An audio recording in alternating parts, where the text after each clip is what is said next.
Hey, what's up? It's Jack, and welcome to my most requested video series of all time, I guess, which is the advanced tutorial on learning to solve the Rubik's Cube blindfolded.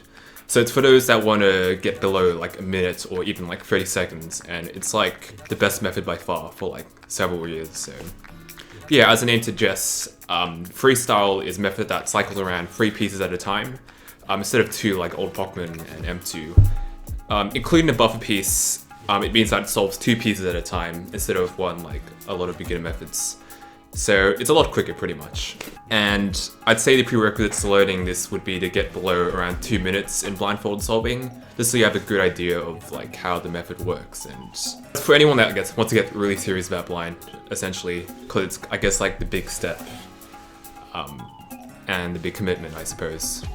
So yeah, part 1's just going to cover how the commutators, which are pretty much what makes up all the algs for blindfolded solving in freestyle, and how they work for the corners, so corner commutators pretty much.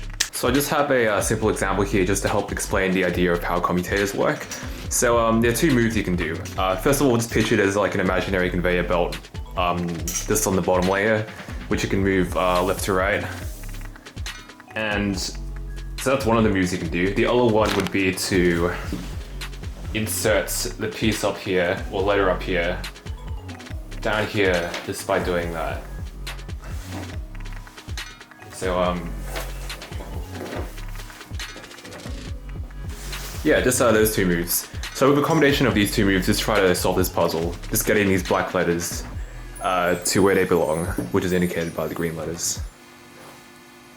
So the way you can solve this is by moving your conveyor belt, imaginary conveyor belts, this way, then inserting this letter into here, then moving your imaginary conveyor belt this way, and inserting this into here, like that, which solves all the letters. And here's another problem, try solving it by yourself first. So yeah, so what you can do is insert this letter in here by that, then moving the conveyor belt this way, and then setting that in here, swapping these 2 letters, and just in doing that, just put things back the way they were before.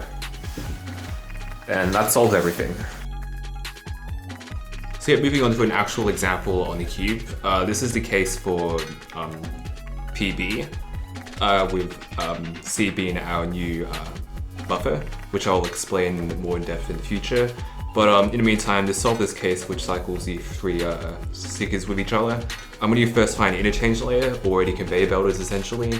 So just to make things easy to visualize, I have the letters for each of the stickers where on the pieces. So interchange layer we can find easily by just seeing how we can solve a sticker in one move. So for instance, we can solve this sticker to here in one move. Notice how the piece is now solved. So the U layer could be our interchange layer. Another option is the F layer, because we can do an F to solve this piece here in one move, and the sticker. So yeah, in this case I'm just going to use the U layer as our interchange layer. So now that we found out where the conveyor belt is, which is kind of around here, the insertion, which involves a sticker not in the insertion layer, so this one obviously, we need to find a way to insert it into a sticker in the interchange layer in 3 moves, or usually 3 moves. And a way we could do that is by doing this. Notice how this is going into where this once was. So that's our insertion. And now we need to figure out whether we do the interchange or the insertion first. And an easy way to figure that out is to just see where this needs to go. This needs to go into where that is. And if we did insertion first, then it'd be putting it in the wrong place. So we would need to do the interchange first. So here I'm going to do a U, moving that to where we can insert it.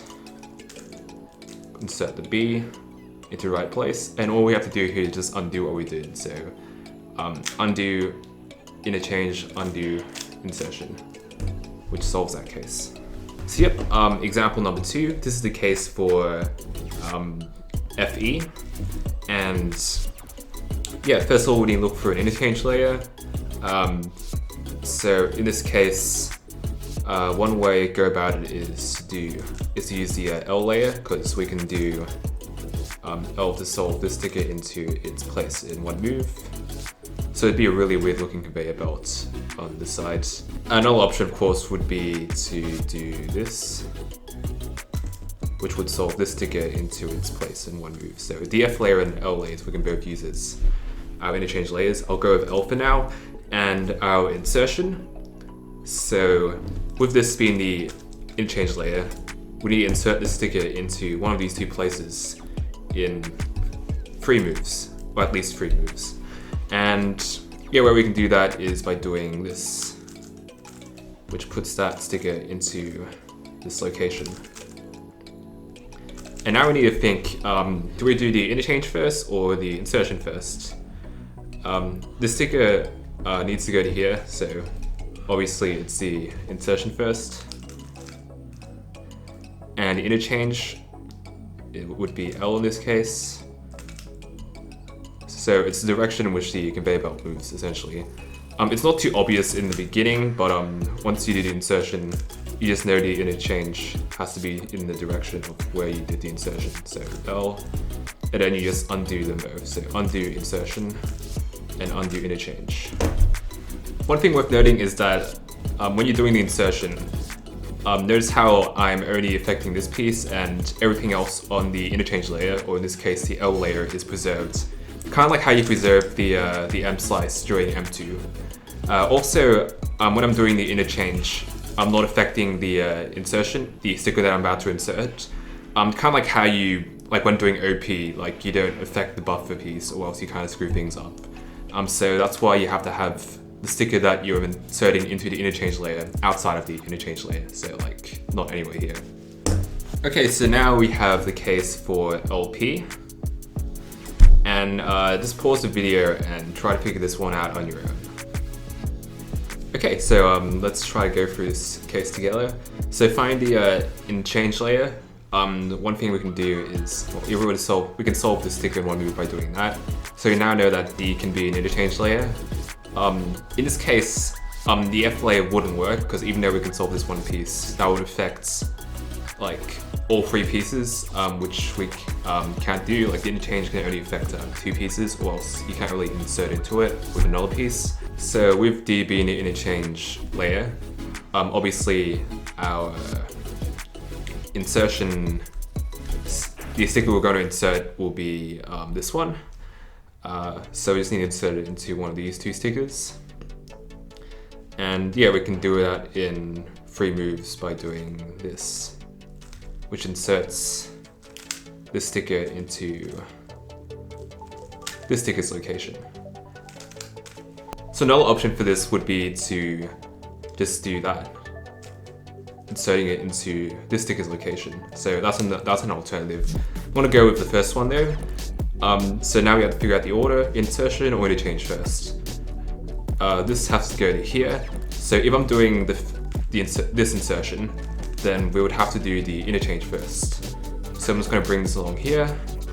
So that's our interchange, insertion, then we just undo them both.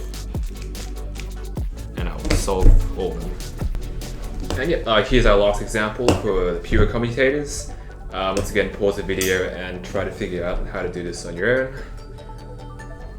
And yeah, so interchange layer, we can solve this into here by doing a U2. So U can be our interchange layer, and after our insertion, we can insert this sticker into here in 3 moves. So by doing this,